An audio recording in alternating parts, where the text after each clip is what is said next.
And yes, this is the 11th Academia Bessarione, and I welcome the few of us who are here, but these are dedicated souls. And this time I thought we could discuss the bicameral mind, which my colleague at Princeton, uh, let's see if I can get this to advance. It is okay. Um, he was teaching in the psychology department, and he was a maverick. And nobody really accepted academically what he was doing.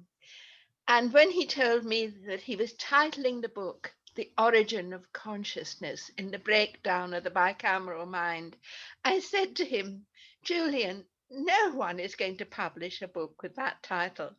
And it became a bestseller. And this is what it looked like. And Julian did not look like that. He chose that photograph because part of what he was saying in the book was using the gods of the Babylonians with the great staring eyes, because in the texts these images would appear to the citizens in dreams and tell them how to comport themselves in the government of the state. And it's very much of the sort of right brain hallucinating world. And my father's friend, who was a young man who was working with Greek translating Homer, came and stayed with us. And Julian and I and Thomas Day spent hours upon hours discussing the Iliad and how, Oh, in times of stress, okay, we need some more people to come in. Okay. Let's see visually. Yes. Um, how do I say to let them all in? Um, okay, there are three. Oh, okay, it's Angie. See, Ameti. And my computer speaks Italian, and Sue. Welcome.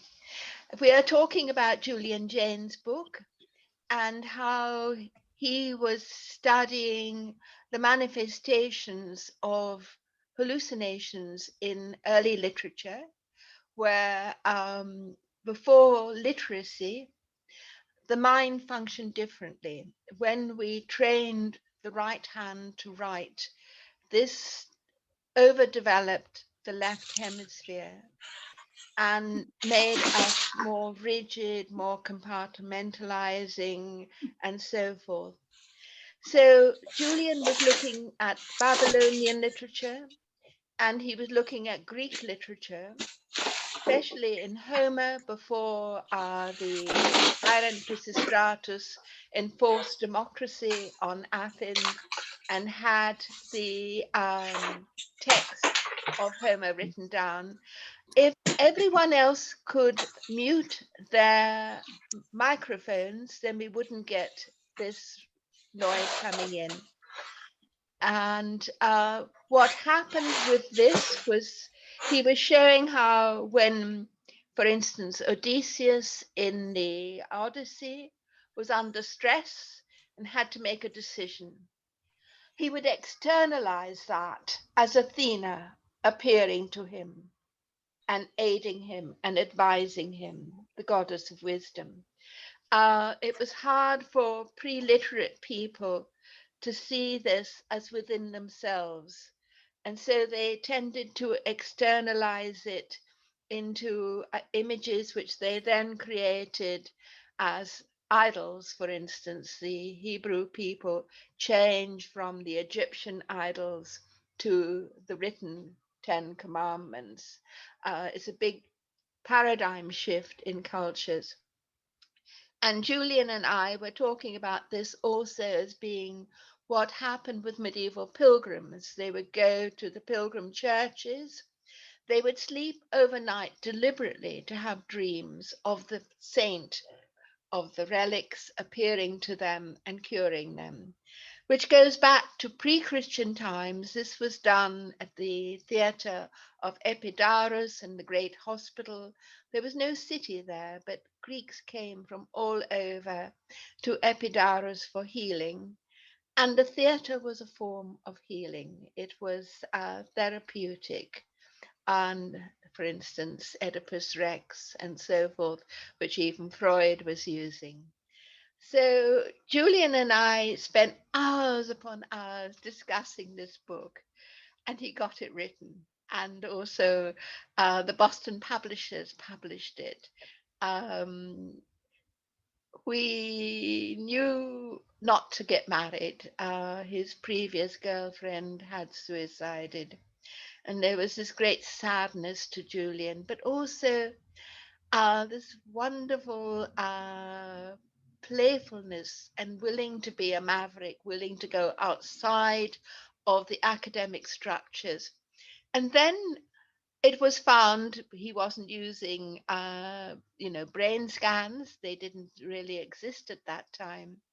But then the neuroscientists were able to prove what he was saying, that the two hemispheres of the brain they function together, but they have different functions. They're like the two processors of a computer. So now I'm trying to go to the next slide. My computer is a little bit obstinate, and okay, it's not willing to move. Okay, right. Jill Bolt Taylor, she was a neuroscientist, is a neuroscientist, and she did a wonderful TED talk where she came onto the stage holding a human brain. Um, there she was, a professional neuroscientist, and one morning she woke up, everything was different. It was as if she was in touch with the entire cosmos, but at the same time, she couldn't even properly telephone or speak on the telephone to say something was wrong. What had happened, she'd had a brain hemorrhage in the left side. So her right brain was completely in control, which meant that she wasn't really in control in our culture, with our means of communicating. She did manage to garble a message to a colleague with great difficulty. She described how difficult it was to dial the numbers. They got her to hospital. They operated on her brain. She was paralyzed for quite some time. Her mother came and nursed her through this, would lie in bed with her, and she was able to use the experience of this rather fragile um, blood system she had to see, she calls it my stroke of insight, what happens with this. And I've seen this with, for instance, my father. He became very overly emotional because his left hemisphere was shutting down. Whereas another friend of mine, a very dear Quaker in Princeton, he had the stroke on the right side. So there he was. He completely lost all of his emotional expression. He was still the same wonderful person he was, but very, very, very deeply down. And there he was saying, I must learn another language, with this voice that no longer had expression. And then eventually he was able to get it back. Perfetto. So Ti that is avevano an dato. aspect of the brain, which I think is Non importa. trying to get this to move. And okay. And then somebody wrote this on Facebook, and it's lovely. It's a letter that they found in one of these little libraries that left outdoors with books that you can come and borrow. And last year, he says, at the end of June, a few days before my birthday, I had a stroke. Luckily, I was downtown near Harbourview. In short time, a doctor went into my brain and, as he put it, snagged my clot. Still, I was in Harbourview for many weeks in rehab before I could come home. I could not sort a deck of cards. I had no processing in my left side. I could not put a children's puzzle together, but I could walk, talk, and discovered, read a book. Today I'm writing this. It's not perfect, but I'm so much better. Reading helped me, I'm sure. I walk with my neighbor most every morning. He graciously lets me mull over books at your library. I found many a good book here and wanted to thank you. That's all. Just thank you. You've made a difference in my life. And I love that letter. And then Ian McGilchrist, I meant to invite him tonight. He's wonderful. He's a psychiatrist who lives on the island of Skye, and he wrote this book, The Master and His Emissary. If you want to borrow it from me, I have it in PDF. It's free. And what he's describing now scientifically in the way that Julian Jaynes did not have the means to do, but it completely follows what Julian was saying. And what he's saying is that the master of the brain is the right side. The left side should be the servant, should be the emissary. But the problem in our modern society is that the emissary has revolted against the right brain, against mysticism, against the contemplative mode of thinking, against lectio divina, and wants instead checklists, tick boxes, etc. And in doing so is paralyzing us, that we need to get back the balance, which we do get if we use our hands with our brains. One of my friends, or two friends, were working with the evolution of the brain in tandem with the hand as they made tools and so forth. And the monastic world taught that you should have work, study, prayer. Uh, they're using the body, the mind, and the soul. And if these are in balance, there's a great mental and physical and spiritual health.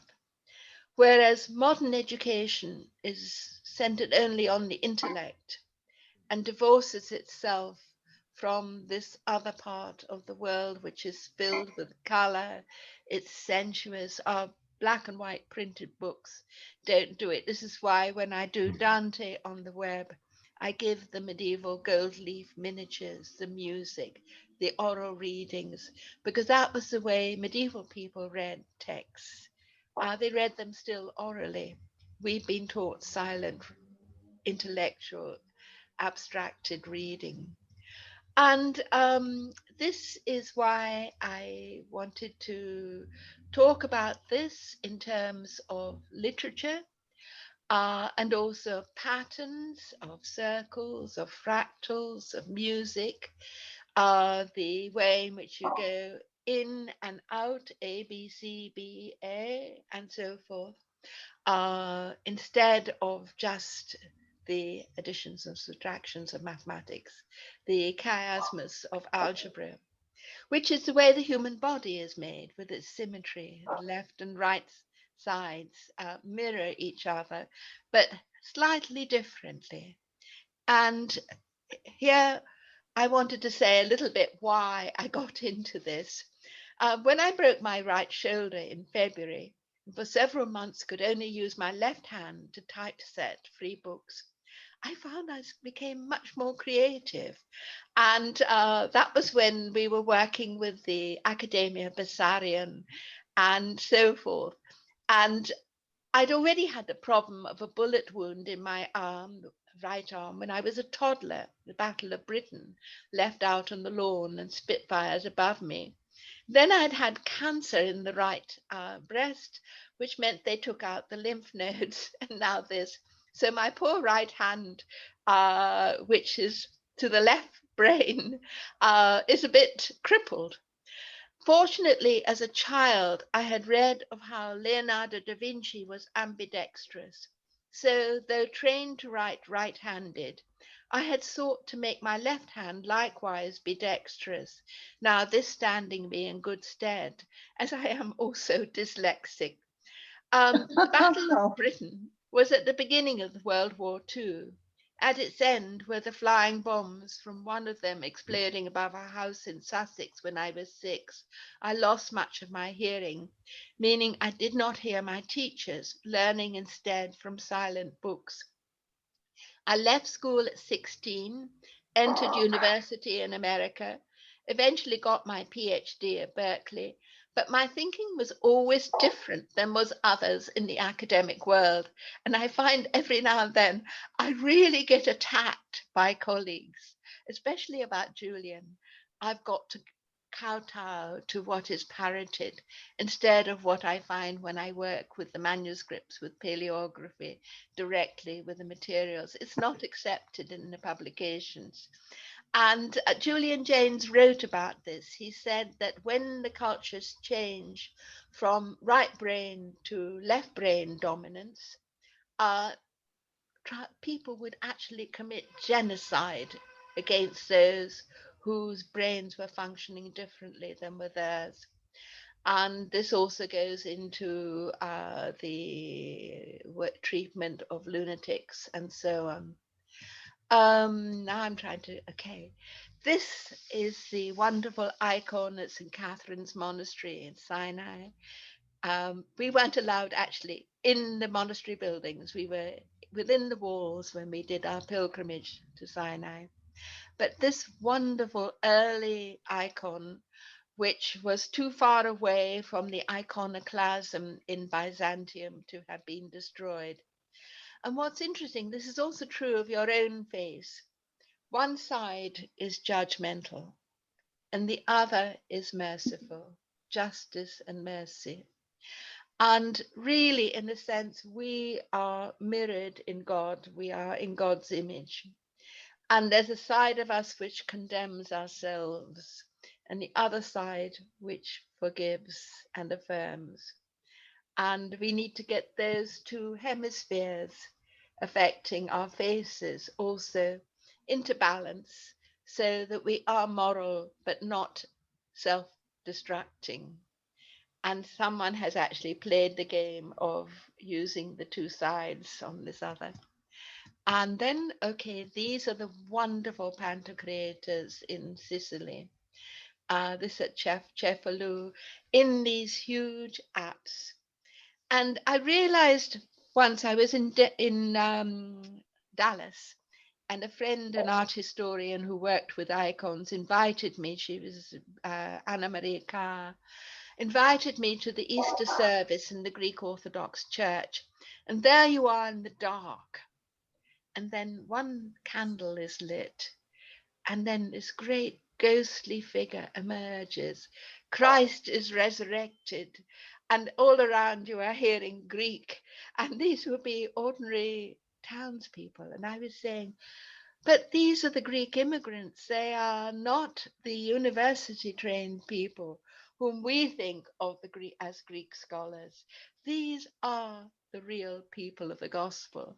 And it was a wonderful moment, but realizing the physics of light that's played with the gold mosaics, which has also used the gold in the icons and in the manuscript illuminations with candles, not electric light, it's static, but with candles, it seems as though you're in a movie, in a film. And then I also loved the teachings of Buckminster Fuller. The second time I met him, he was quite depressed and complaining about his pacemaker, his hearing aids. So I put his hand on my hearing aid to say I shared that. But he said our tools are extensions of our body. The hand becomes a cup. The legs are the wheels of a vehicle.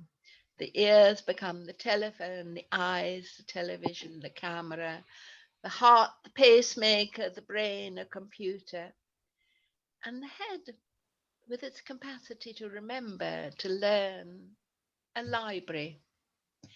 And this is the British Library, where I used to go, not here, but to the manuscript room to read the manuscripts of Julian of Norwich. And it was just an extraordinary experience. And then also the ones of Brunetto Latino and also Big Eater of Sweden. I found it wonderful traveling around Europe with the Urail Pass, going from library to library and working with the manuscripts. And here you see the Panizzi Dome, it's circular. And we here in this library, which is sort of a microcosm of this macrocosm, create further books, just the way our irises multiply. And then they did this to it. They made it different and stark, squared, and so forth. But what's interesting is the British Library, when I saw the gate with an H beneath the T, that's exactly how Julian's Amherst manuscript begins, with the H nestled in the T. And Julian says nothing is by happenstance or chance. So I forgave the new British Library. But also, I worked in this library. This is Paris, the Bibliothèque Nationale.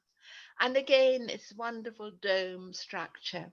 And this really works like the human brain. You come in on one side and you stay on that side all day, or you come in on the other side and you stay in that hemisphere all day.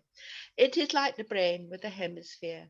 And our cemetery is like that. It's an oval with two hemispheres. The Victorians understood how they should make their edifices mirror the function of the brain. And we have this library at one end of the cemetery.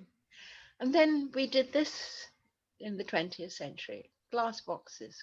This is left brain, not right brain. We've lost it.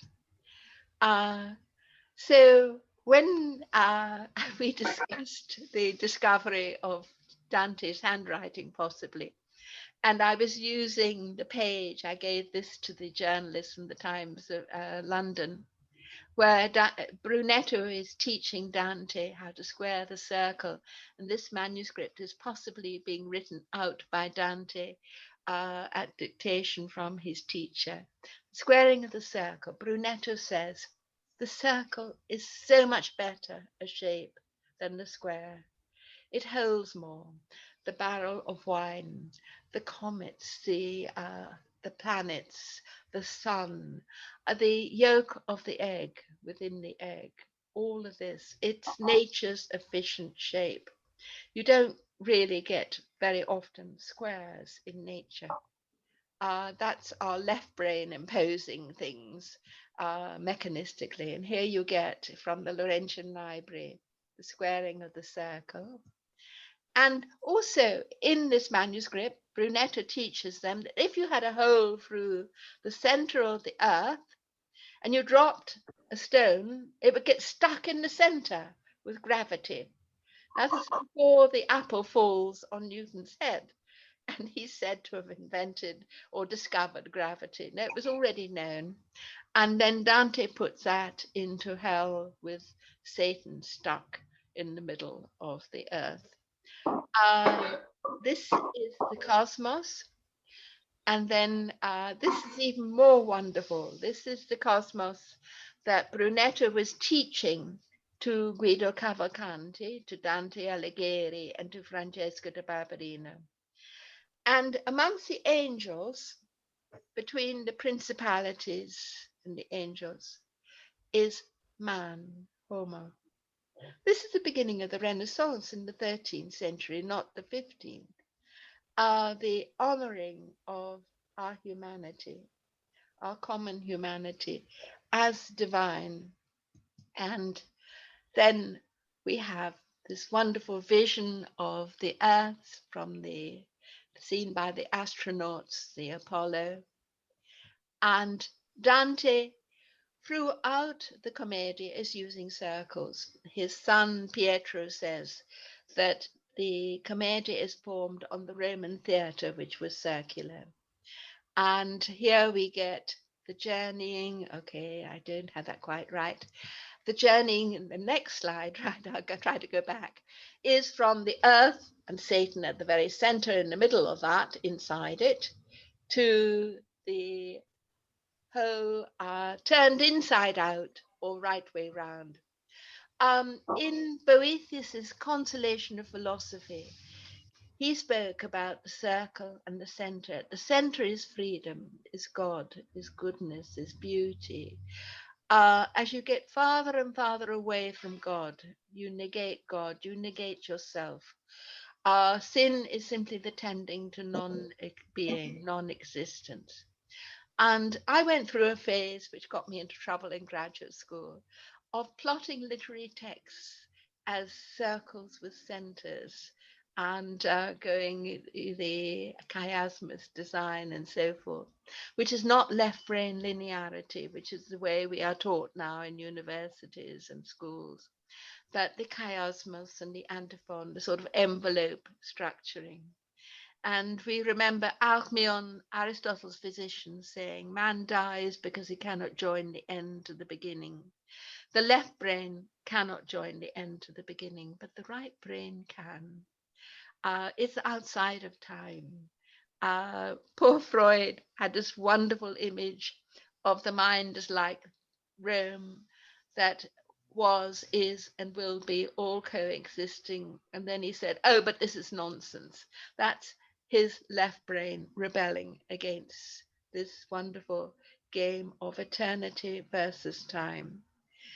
I sew my own clothes. And what's interesting when you do dressmaking, you conform the garment to the symmetry opposition of the human body. And when you do the double seams, you have to start the right way, and then you have to turn it the wrong way, and then turn it back again inside out the right way around, and you've got your dress. Tristan in the Arthurian romance, when he lies truthfully that he has, no, when Isolde lies truthfully to her husband, King Mark, that she has not committed adultery, she's only lain in the arms of that pilgrim who helped her from the boat. And the pilgrim is actually Tristan in disguise. And Gottfried von Strasbourg said, the law of Christ is turned inside out like a sleeve. And this sense of, this is what Hora Roman Patapievici, he was the Minister of Culture of Romania. He is a physicist. And he wrote a wonderful book called In the Eyes of Beatrice in Italian, in Romanian, where he says we read Dante wrong. That moment when Dante drinks the stars with his eyes, the gems of the Milky Way, the whole cosmos turns itself inside out, and Satan at the center of the earth is now the farthest away from the center. God is at the center. Everything is in that center. All of the characters, even those in the Inferno, the Purgatorio, the Paradiso, are in that center. And it's a democracy, equal men with women, old with new. Nothing is lost. It's an economy in which everything is preserved. So this is the movement that Hora Roman Patapievici is talking about, going from the earth to this wonderful celestial sphere. Fibonacci was the Pisan mathematician who studied the shapes of nature and these wonderful curves of leaves and shells and so forth. And this mathematics of nature is not the linear left brain. It wouldn't work. It would be sterile. But instead, it's constantly repeats itself with variations. And then now we have the study of fractals, which is based on the Fibonacci. And all of us are created with fractals. The whole cosmos is created with fractals. And even Dante's plotting of the Commedia, fractals throughout. You get Pierre de Levine, who is accused unjustly, as was Dante. So Pierre de Levine commits suicide by bashing his brain out against the wall. Whereas Romeo in the Paradiso, when he's accused unjustly after having married Raymond de Berengar's four daughters to kings, he asks only for his donkey and a pilgrim staff and goes off on pilgrimage. So you get Dante playing these fractals in the storytelling. And last time we talked about Nicholas Cusana, and Alex got very excited when we were talking about God as not other. And what happens with left brain, it's the seat of racism, of being afraid of the other, rejecting it, annihilating it, even to the extent of the Holocaust and the Porajmas in the genocides. And machines are very much. I did once see what I saw as very beautiful, and it was a downed U-2 rocket, and the exquisite use of metal and little green lights and so forth. And I did see that as beautiful, but normally I don't see machines as beautiful. I see them as ugly. Nature is beautiful. I love walking out of this house and seeing the moon in the sky, seeing the trees, the natural things, the cosmos, not our man made stuff, which is golden calf stuff, uh, is far more wonderful. The human ear, how exquisite it is, and it is a Fibonacci curves. And so this gets into architecture, Palladian villas, the symmetry like the human body, but not really practical for a building, for the kitchen, the drawing room. The Fibonacci curves of Michelangelo's tombs and so forth, and so on. This is the Penguin I edited of Elizabeth Browning. I said the cover was non-negotiable. It had to be Michelangelo's Aurora. And what I love about living with Roma is these are people who came from India through Persia and Turkey to Europe 1,000 years ago. And most of them are still illiterate, extremely intelligent, are wonderfully capable with their hands and their minds. And living with them, they read your mind. They do everything before you even ask for anything to be done. They've already figured it out. And they have this wonderful oral gift for languages because they study the music of the language, which we don't learn in school in our left brain way. So, a library in a garden was Cicero's definition of happiness, which we have given each other because they have restored this. This was what it was like when I came, put to weed killer, sterile. The tombs were vandalized. There were syringes, black masses, and I was in despair. They came and they changed it. They planted the wild irises, which are Florence's lily. They made it, and it isn't oval like the human brain, into a place of loveliness that is now much appreciated. Now, this was my first Roma baby. I baptized him, and the courier told me never to do it again.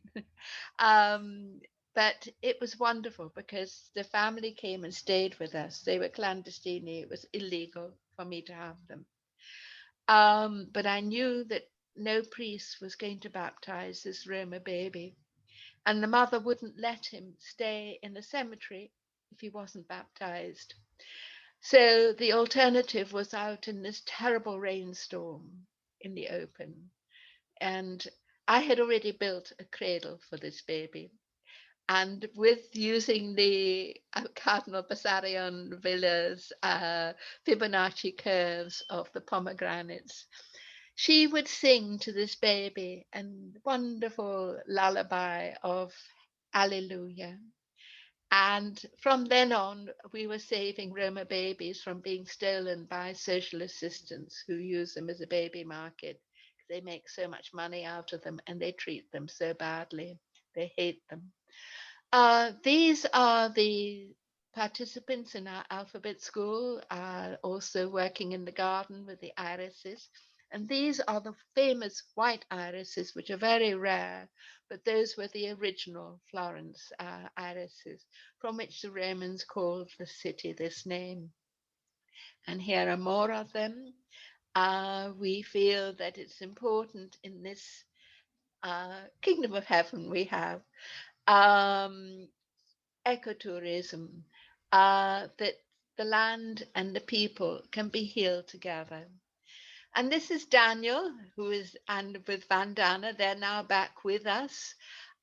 This is when they were building the cradle for their third daughter, Gabriella, who was born the next day because the Carabinieri forced her into their car and she was terrified. And Gabriella was premature. And I would come down in the morning at 4 o'clock to find Daniel warming up the milk for the baby. And they're wonderful parents. And this is Daniel restoring the tomb of a participant at the Battle of Waterloo. No, this one is Sarah Elizabeth Guff.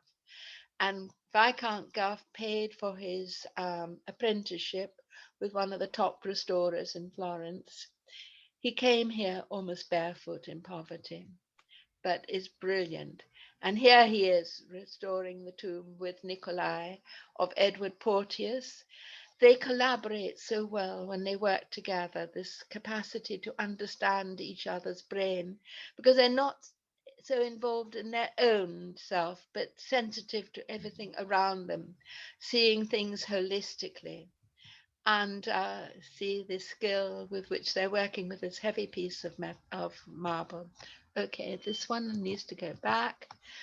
He restored this sculpture of hope with Alberto Casciani, who's the restorer who taught him, they're both holding the leaflets. I was asked by UNESCO to take this picture, and this celebrating 40 years of UNESCO. And here they have made a facsimile of the Libro del Chiodo, in which Dante is exiled 3 times and condemned to death. And then Daniel was also asked to help restore Donatello's pulpit in Prato, because Pope Francis was going to be giving the blessing, and the Italians were so slow that they needed Daniel's quickness as well as excellence to get it done in time. And school in Bucharest, in Romania, back in the 19th century, but only for boys who were not slaves, not women, was held by priests in graveyards. So what we're doing with our alphabet school is the same. But I make sure that we do not have them become only intellectual. It's both work and study. If they work for me, they must also learn the alphabet, write out the Lord's Prayer.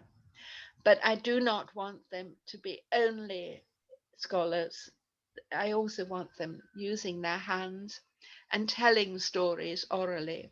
So their culture is not lost. I say it's richer to have two cultures. Do not give up one for the other. Do not, assimilate, integrate. This is Zoita. She's a widow with 2 children. She's begging in the streets.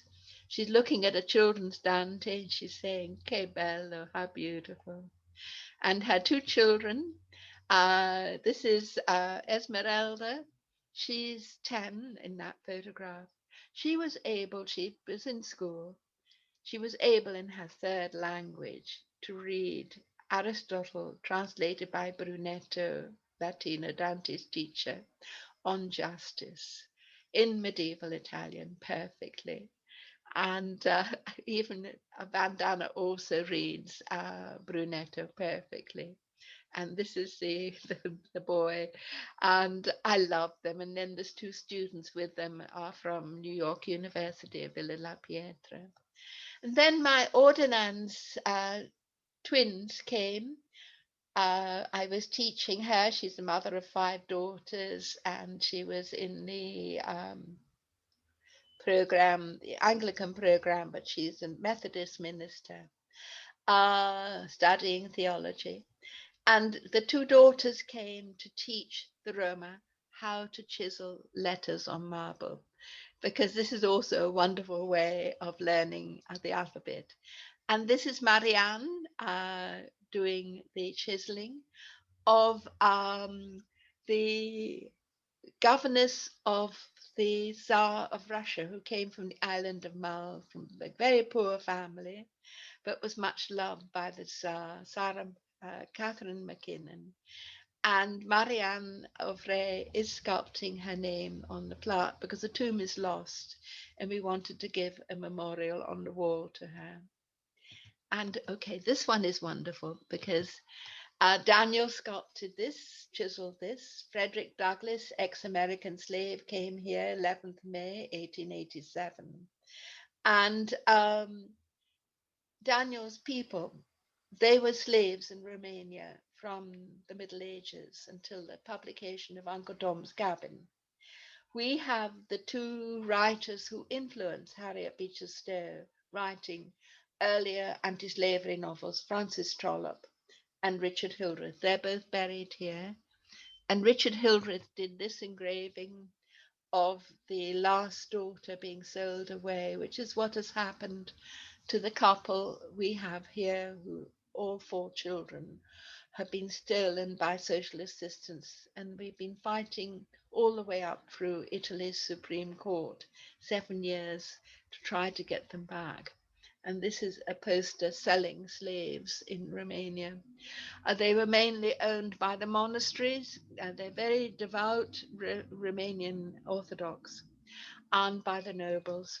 And these are the slave villages, which are just like the encampments outside of Florence, which where these people were living. And this is where you can see how Margarita learns how to write her name, and they were made members of our association along with the noble English descendants and the international scholars, because Mary's Magnificat is about this wonderful upside downness, inside outness of true justice, not the false one. Dr. Thomas Southwood Smith, who was saying the need for fresh air and sunlight in the homes of the poor, and we teach the alphabet school up here in the open air if we have a Roma who has TB, which is quite common, and it's drug resistant because of the overcrowding. And this is Vandana and her sister Maria. This is Margarita. This is where they were living in Florence outside. Just this actually was better than their home in Romania, which was just one room with no windows for 12 people.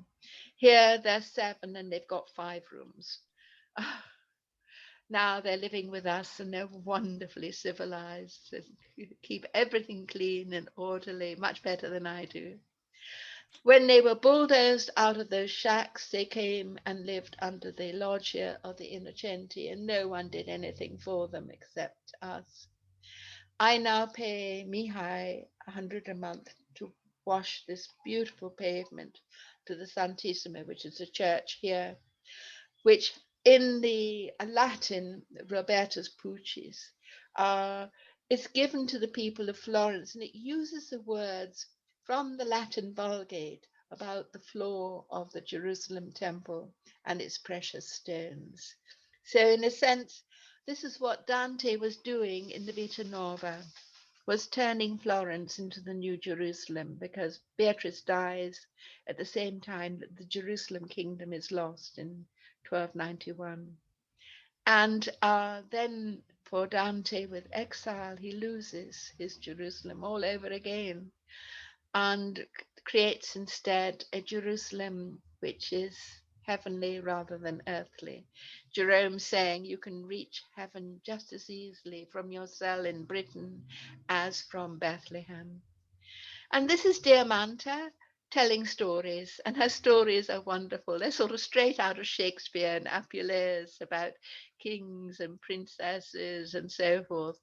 And I so wish she could be telling these stories to her own children.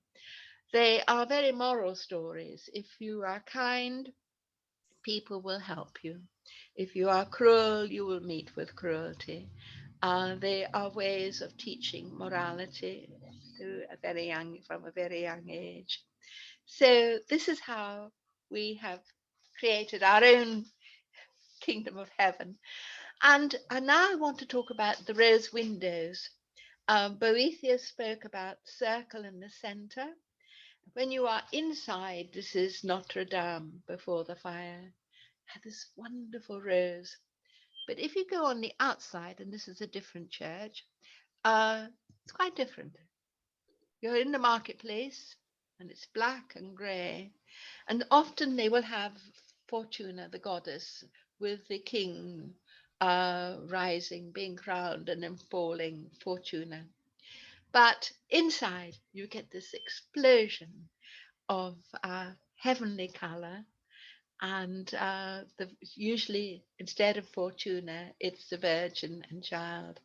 La Belle Verrière is the wonderful stained glass window in Chartres. So, thank you. This is the end of the discussion, of my part of the discussion. And now we open it out to everyone. And let's see how we can do that. Um, eh, Help, help. I need to get to gallery. How do I do that? Okay. Uh, did I lose everything? I lost everything. No?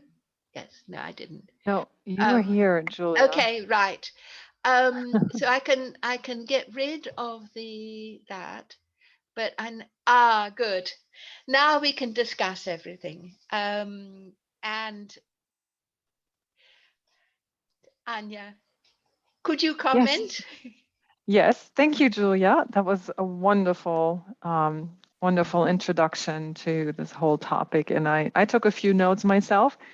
First of all, you know that I'm teaching engineers, so I'm teaching Yes, to this to the right. left brain, Yes. and I'm trying to get, the right Mhm. brain in Yes. there.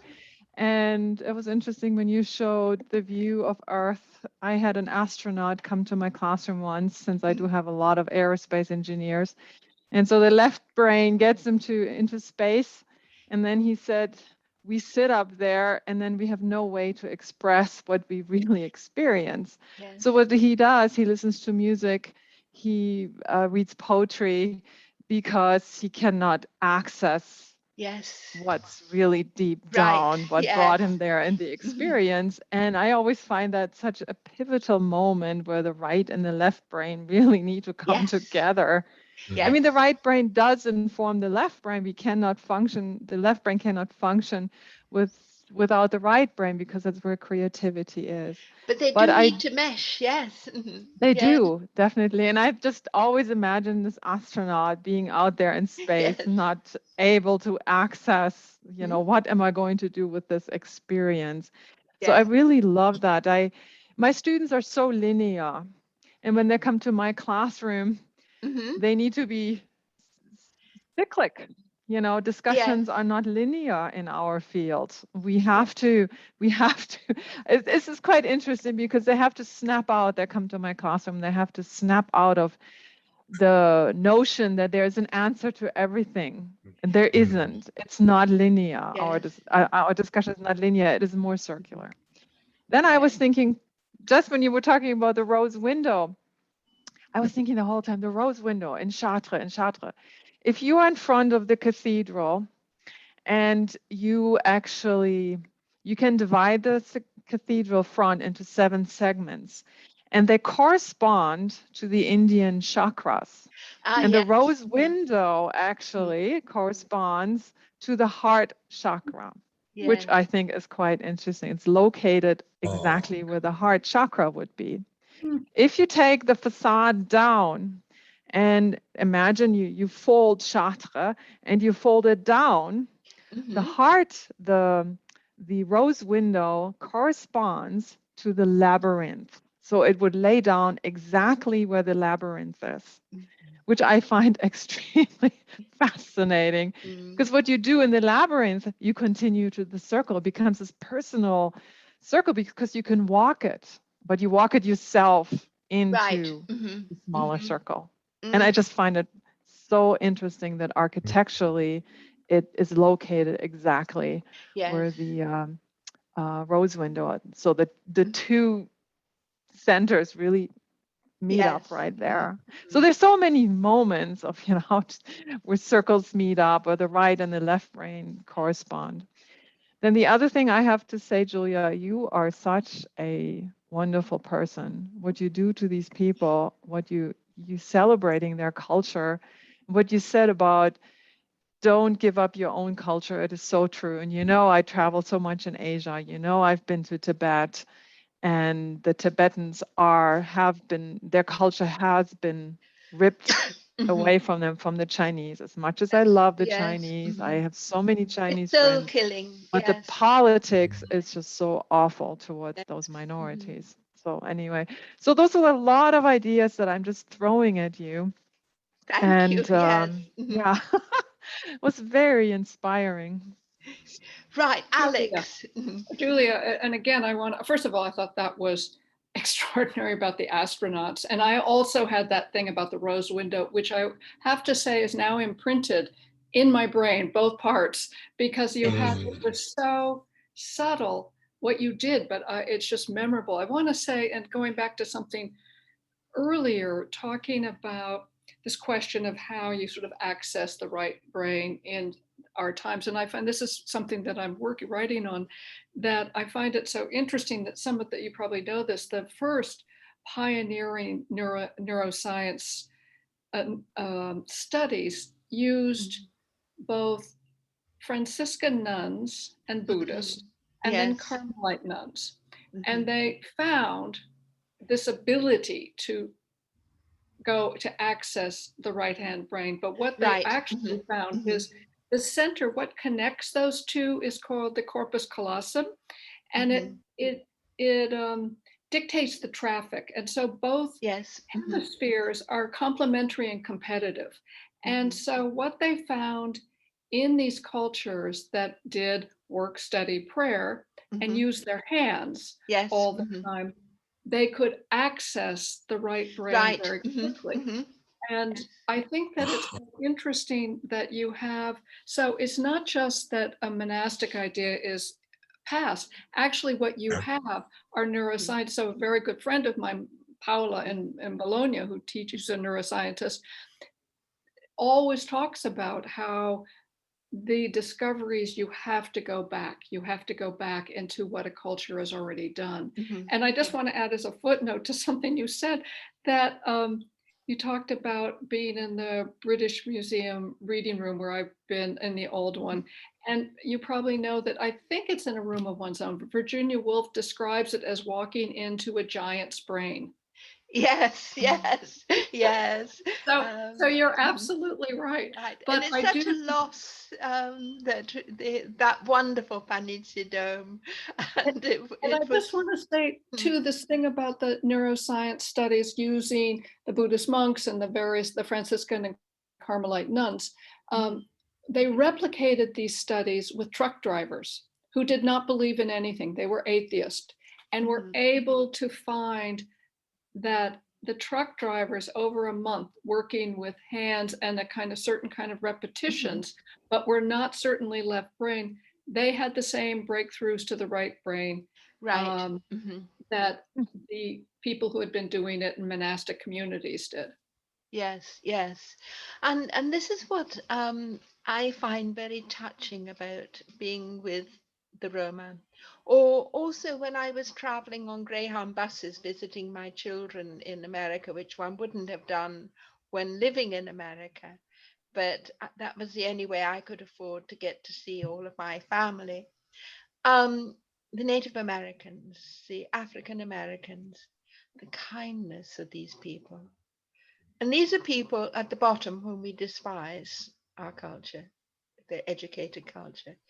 They're better than us. Their morality is better than ours. our left brain, we are crippling our children in our schools with this left brain dominance, and it creates a falseness in our characters. Um, and it's Mary's Magnificat gets it right. Luke, I'd love to hear from you. Oh, goodness. Thank you. Thank you to you. Thank you to Anya. Thank you to Alex. It's been, well, thank you for inviting me to join in. It has so many resonances. I've learned such a lot and experienced more, which I feel is more important. I'm just full of gratitude. This evening has been a real blessing. So thank you all. Thank you from the bottom of my heart. Luke is now the major specialist on Julian. He is the archivist for the Julian Calendar. And we've just discovered each other and with great joy. And, yes, indeed.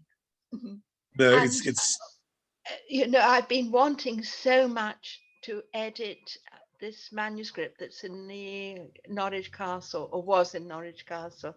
Now I found someone who has access to it. We're hoping to work on it together, and I'm so excited about that. Yes, me too. It's the most wonderful manuscript, which begins with Pelagius writing to Demetria, who wants to be, you know, a contemplative. And it goes on through Poor Caitiff, and he's just been translating Poor Caitiff, which is a wonderful contemplative text at this time. And it also has Richard Lavenham, who was lecturing on Birgitta of Sweden at Oxford. And I think the manuscript is written by a woman, and you know, all of this collection, and it has the same vocabulary as Julian. And it has the capitals purple on gold capitals on purple, copying what Boniface said the Anglo-Saxon nuns were doing with the Bibles that they were sending for the German mission. So I don't know, but to me, finding that manuscript, which the scholars all said, no, that's not an interesting thing, but to me, it's still in situ, and it's precisely the kind of thinking Julian is doing. And one of the most radical things in it is the Lord's Prayer and give us this day our daily bread. And it's all written in Middle English, but with the knowledge of Hebrew. And it also talks about St. Cecilia. But when it gets to the bread, it says we should not excommunicate anyone since Christ communicated Judas. And this is very right brain, the inclusive. Left brain excludes, the right brain includes. And I find my quarrel with the structure of the church, which is left brain and hierarchies and so forth, is that all the churches tend to exclude each other. And I long ago said, the one true church ceases to be such when it says it is. I don't know if that makes sense. But there has to be this kind of humility. There has to be this inclusiveness of the other, as God is not other in Nicholas Cusanus. And to me, what I've found wonderful is with Ian McGilchrist and with Julian Jaynes is being able to go down an avenue which normally gets blocked. We're taught not to go in that direction, and but it is the direction that the gospel is. The lepers, the prostitutes, all of the wrong kind of people. That's where you find the heart of gold, and which is what I love about Malcolm Whitey's poetry. He does that too. Do you know his poetry, Luke? No, I don't. Oh, I, I, I, you must find him. He's now had to leave Cambridge. I think he's coming close to Norwich. He's, I think so he's sorry, who England's is best that? poet today, and he's Sorry, a priest and a motorcycle who rider. is that, Julia?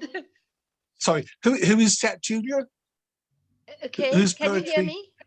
Yes. Okay, right. Did you say Malcolm Geet? Malcolm No, Guite, it's spelled Brighty. Guite, Yes, and he yes. does these wonderful library talks on Facebook. Where he Oh, picks up a book off his shelf, a first edition of Blake or whatever, and they're wonderful discussions. Because oh, libraries are extensions of the human brain, the human memory, and so forth. And books talk across the centuries. They're voices that never die. oh, yes. Anne Barbetti, can you unmute? No, she's not unmuting. Sue, can you unmute? Yes. Can you Can you hear join me? us? Right. Okay. Welcome, Yeah, I Sue. just wanted to say a couple things. Hi, everybody. Um, you know, back in '85, when I was undergraduate at Penn State, I just went into the art world, and there was a professor named Mayhew, Mayhew, Dr. Mayhew. I don't know his full name, but he was pretty much groundbreaking to me. I had never heard of this before. Art science interface.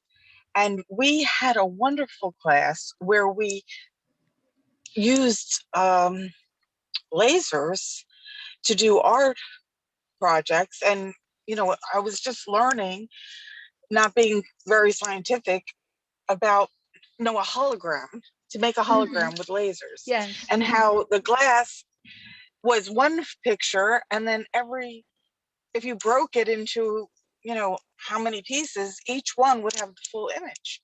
And that was just so fascinating to me. And Right. we also built a pyramid, a gigantic pyramid, which it looked, I don't know if we gave them the idea or not, but in front of the Louvre, I think there's a gigantic glass pyramid. Have you seen it? Yeah, We yeah. made one like Yes. that with plastic. We made a gigantic pyramid of plastic, but it had structural issues. You know, it was very hard to keep pointy. But the point was, this is in '85, and unfortunate because the internet wasn't there then, I can't find any references to it. Now, if it had happened now and not in 1980, whatever, not even '85, we're talking about '80, you know, that it was so fascinating, wonderful. But it was like the beginning of the business. Like, this is a science school, and there's a lot of engineers here, and they wanted to try to involve them with, you know, thinking of art, and the other way around, artists with science. So that made me think of that. And another that you said, you met Buckminster Fuller. Was he the same person who was responsible for the whole what was it called? The Whole Earth catalog? Right. Was he involved with I that? love that whole Earth catalog. Okay, well Right. this is a personal note, Julia. Everyone knows maybe by now that I dated Julia's son before he passed away last year. But he had told me a story that once he got out of school and wandered around doing all kinds of funny things with his friends, picking apples and trying to figure out where he wanted to settle, he used the Whole Earth catalog because they recommended that they had the best discarded furniture in the country. Yes. And if they wanted to get an apartment and furnish it, Philadelphia would be the greatest place to go for discarded furniture. And having lived in the University of Pennsylvania area with Richard for 9 years, I could attest to it. They threw out everything at the end of the school year. But anyway, so I thought that was, you'd like to hear that from a personal note. And that's Yes. all I have to say this week. Unfortunately, I have to leave because I have to go to work now. But I'd like to listen to what you had to say about that.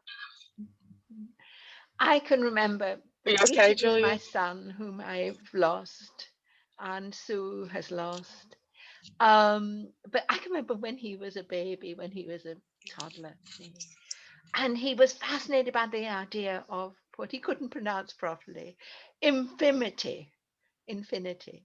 And he would force us, his parents, to count to infinity. And we'd be counting and counting and counting, and he'd be ordering us to do this because he so wanted to figure out what infinity was. Um, and one of the things I love being at Princeton because with the Institute for Advanced Study, you got to meet wonderful minds like Victor Turner, the anthropologist, on ritual. And there was Thurston, who was the mathematician, who was doing all of this work with fractals and so on. And also, they were, well, it was just a wonderful place to be because we did sort of find each other. And but I didn't manage to sort of walk the straight and narrow to getting tenure. And so that sort of ambience got lost. But Thurston actually came to Boulder after that, the mathematician, and he was teaching at Boulder. And Anne, you can't unmute yourself. Anne Barbetti and she's working on this wonderful book on embroideries of for the baptistry in Florence of John the Baptist by Palaiola. All right. Anyone else wants to make comments? We're just 6 of us tonight, but it's been, and I will be recording this so other people can also hear it as well. More comments? Just one more thing. When I was listening to you speaking, and I was like, I'm confused. This is going around and around and around. And then I realized, yeah, we are going around in a circle. I mean, but we kept on coming around the circle, coming around the circle. And I was like, oh, this is an interesting conversation. But I didn't have the usual for dealing with the parking garage. But I'm getting. I have a lot of difficulty Have a good week. understanding you. I lip read. No, okay. Oh, I'm sorry. I don't have the video, but I just thought it was interesting because the conversation was kind of circular and the topic was circular. Okay, I'm gonna sign off now, everybody. Thank you. But I wanted, can you hear me now, Julia? Yes. Because I'm using my tablet for the first time, so I'm not sure just how it works. Okay. But I could hear your conversation and everybody, and of course it was very interesting, and it opens up many different, let's say, windows on how to see things. So not just thinking about something, but being able to apply it to so many different ways.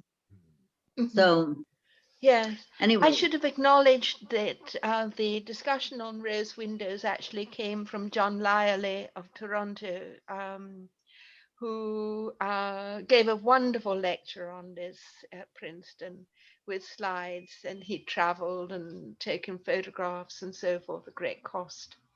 And another medievalist heard his lecture, Donald Howard, and plagiarized it for his book on the idea of the Canterbury Tales, which was a shame. And so I don't want to not acknowledge where I got it from. Because scholarship is about sharing, and it's not about competing. Competing is left brain, and sharing is right brain. Right brain. Well, it's like offering, it's like when someone comes to visit, you offer them cookies. And you share what you have in the house when someone comes to visit. Can you hear me? Just what was I sharing? Yeah. Whatever you have in the house, you share with your guests. Well, I always feel that people are sharing much more with me than I am with them. Everything No, arrives at it's this not. house. The whole house is furnished with things that people have given. And No, it's not true. You offer so many things to people. well, sharing books, yes. Yes, but ideas. Ideas are wonderful. And Yes. what's wonderful also is like in Isaiah, the water is free. You don't Hi. pay for it. Shoot, I don't have a mask.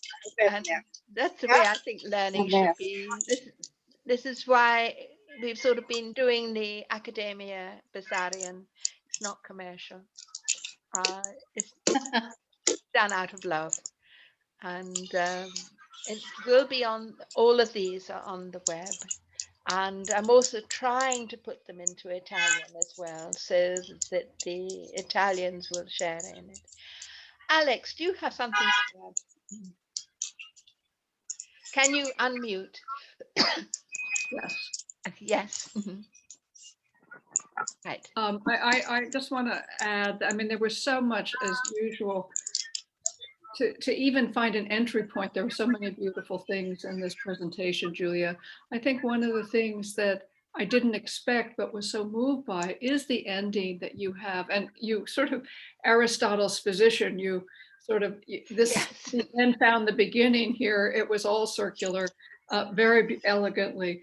But I think with the Roma, this thing that I was so moved that you have people who have these incredibly fertile right brains, and you who have both, but you're giving them this way into a left brain world without having it dominate. And I think that the among the images there that I forget her name, but she was chiseling in, and it's a Right, way Marianne. Yes. just beautiful, Mhm. beautiful. And them sitting in the library at that table where so many of us have sat, learning the alphabet, reading. And this is something that, you know, we just don't think about these days. We just assume most people know how to read, whatever.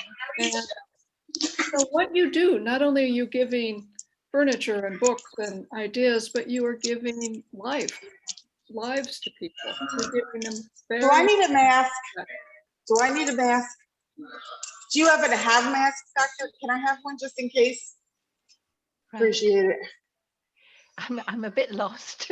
Sorry. I heard that you might have to need one. I don't know. Sue doesn't Thank know you very much. that her thing is still on. Okay. Oh, I'm sorry.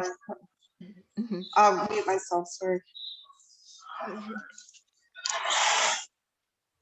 Okay. Right.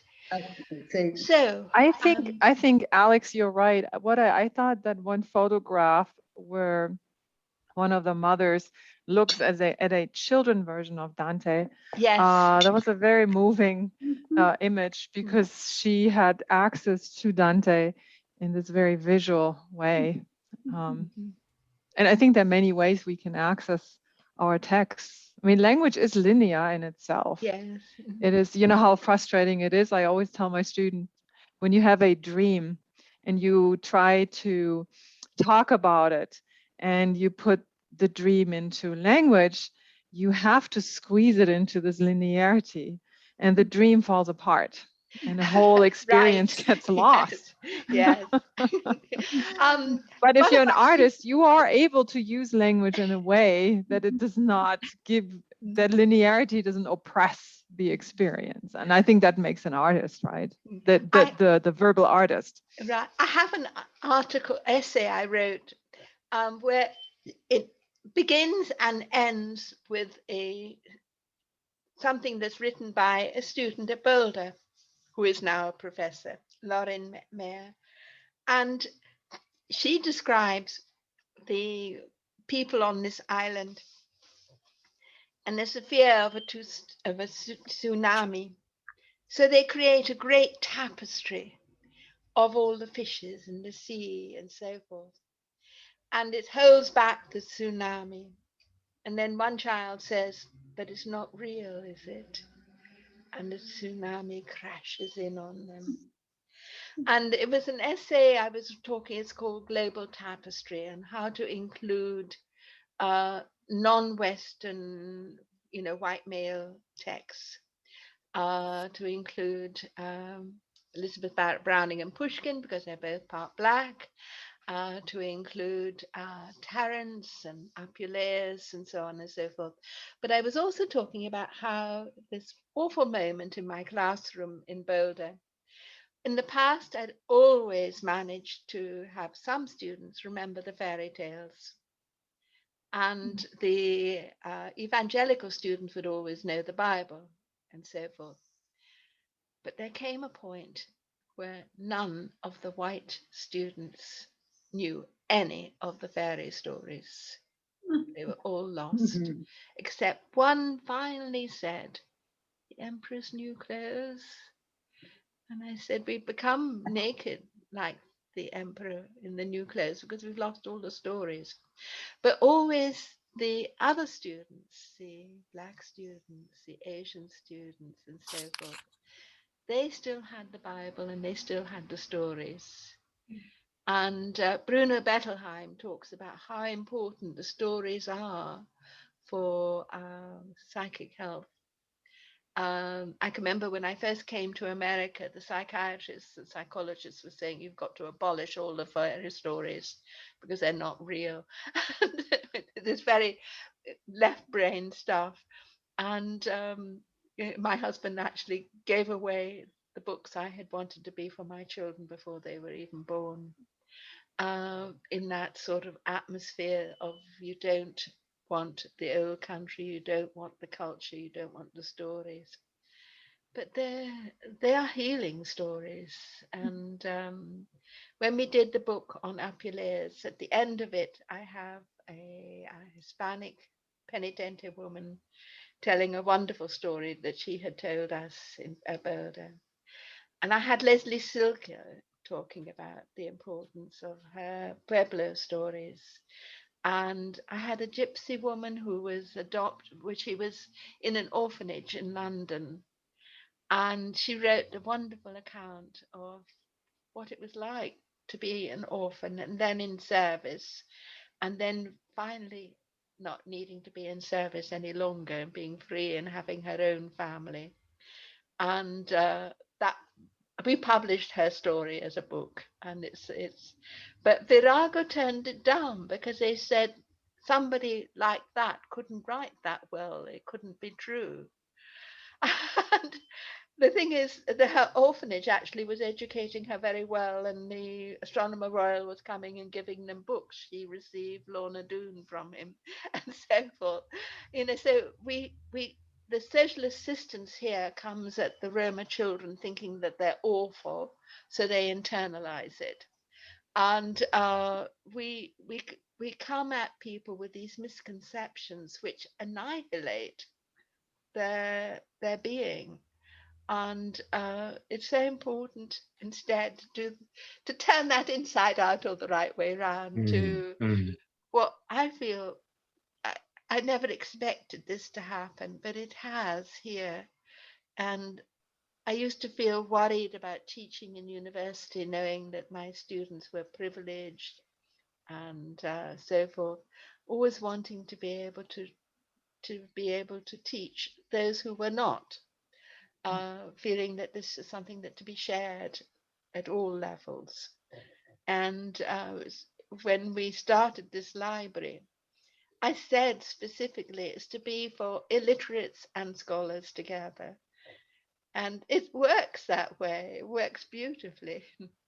Now, am I talking too long? And No. it's time for us to be saying good night, ladies, or what? And I'm so grateful that we have this platform that we share. And I'm so grateful that Luke joined us. Thank It's you. been a real blessing. Luke, would you be able to share some of your research with us? I don't know. With pleasure. Yes. September. So The next, next one. what we haven't chosen a topic for next time. I think Luke. I didn't want to put Luke you're on the okay. on the line here, but And Yeah. you can choose, you can tell us about poor Katie for whatever you want. Right. Do you know the Ranworth Antiphona at all? Excuse me? The Ranworth Antiphona. Ranworth. Ranworth is in Norfolk. Oh, I'm not hearing. Oh, sorry. Sorry. It's the lip reading and so forth. Mhm. In Norfolk is Yes. a village called Ranworth. In Norfolk, Ranworth. there is a very cheap. a No, village, Very, okay. a town, a village. What I would love to do is for us to share something about this manuscript. Yes, why don't we do something about the Norwich Castle manuscript? Right. Wonderful. Okay. Yes, that would be wonderful. Okay. Mhm. Yes. Yes. Okay. Yeah, yeah. So And then we have other people coming in and yes. sharing. Right. We Yes. do these the first Tuesday of the month, 8 o'clock Florence time, 7 o'clock Yes. English time. What time Thank is you. it in Boston? It's now 3:21. So And we're what always time is it in Boulder, Colorado? 1:20. Yes. So I always start at Bless you, noon. all of you. Right. So we have our globe, and, Yes. it is a global tapestry. And thank you so much. Thank you, So, Julia. right. Thank you, Indeed. Julia. Bye I'm So bye. learning good a lot. night. You were at Night. the closed window, Good night. Julia. Mhm.